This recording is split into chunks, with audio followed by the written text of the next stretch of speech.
সীমান্তে হঠাৎ করে বিএসএফ গুলি ছুড়ে। তবে এবার বাংলাদেশের যারা বিজিবি যারা দায়িত্বরত ছিল তারাও কিন্তু এবার জবাব দিয়েছে, কড়া জবাব।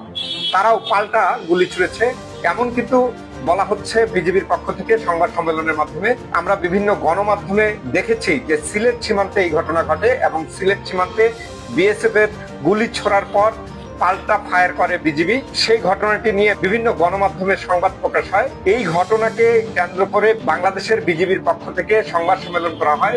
সেই সংবাদ সম্মেলনে বিজিবির পক্ষ থেকে উল্লেখ করা হয়, সিলেট সীমান্তে ভারতীয় সীমান্তরক্ষী বাহিনী বিএসএফ গুলি ছোড়ার পরপরই বর্ডার গার্ড বাংলাদেশের বিজিবি তাৎক্ষণিকভাবে কড়া প্রতিক্রিয়া জানিয়েছে, পাল্টা ফায়ার করেছে।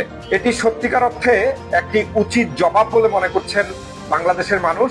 কারণ দীর্ঘ সময় ধরে ভারতের বিএসএফরা বাংলাদেশের মানুষকে পাখির মতো গুলি করছে এবং কোনোভাবেই বিচার হয়নি। বাংলাদেশের মানুষ মুখ বুজে সহ্য করলেও এবার কিন্তু বিজিবির পক্ষ থেকে পাল্টা জবাব দিয়ে